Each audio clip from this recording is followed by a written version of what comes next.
And now, only on 4, some of your children eat lunch at school every day. So just how clean are the kitchens where that food is being made? CBS 4's Annalise Ortiz found out. She's live now from our Far McAllen newsroom. Annalise.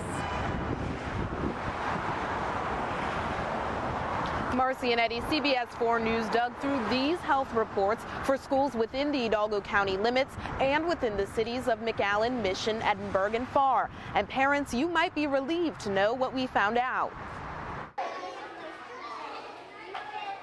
When your kiddos take a break from learning to catch a bite, you trust that the place their food is coming from is clean. Very important that we know where the food is coming from because we want the best for them.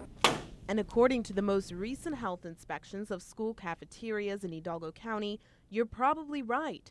The overwhelming majority of schools within the Edinburg, PSJA, or Mission school districts pass the health inspections with flying colors. We hardly ever have had any problems with any. And if we ever do have something, we call them and they'll take care of it right away. But not every kitchen came up clean. Both Midkiff Elementary and Mission CISD and Castaneda Elementary and McAllen ISD were docked under the proper hand washing categories. Although the issues were not major, the culprit at Midkiff was a broken faucet, which cost them 4 demerits. At Castaneda, no hot water, 3 demerits. Meanwhile, at both Garza Elementary and Salinas Elementary, they were told to check their food temperature thermometers, both getting 3 demerits. We do check temperatures and make sure the equipment's hot and cold. The Director of Child Nutrition Services at McAllen ISD says that their district takes cleanliness very seriously, and they make sure the district's cafeterias are cleaned and sanitized every day. We want to make sure that the food is appealing to the kids, but of course safe. We deal with a highly susceptible population. Of course, it's not only about making sure the cafeteria is clean.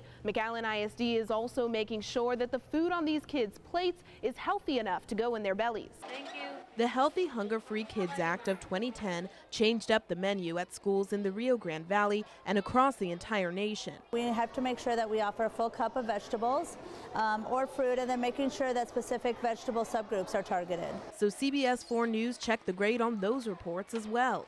All high schools in Edinburg CISD had to correct their menus when the U.S. Department of Agriculture found that the required weekly vegetable subgroup of dark green and starchy veggies could not be found at the salad bar at Vela, Edinburg, and Economedes high schools. In the PSJA school district, Augusto Elementary and Franklin Elementary weren't given the sufficient grain and bread component with salad meals. And in McAllen ISD, Dr. Pablo Perez Elementary had to swap out the margarine they were using because it contained 3 grams of trans fats. Molina says making adjustments to accommodate for the act hasn't been easy. You know, it's an uphill battle to get kids to like romaine lettuce, things like that. They've had to get creative. We've incorporated it into some of our recipes, some of the vegetables. So, for example, our spaghetti and meat sauce includes a 1/4 cup of vegetable, really without the kids knowing it. And while the kids like the taste, Which one's your favorite?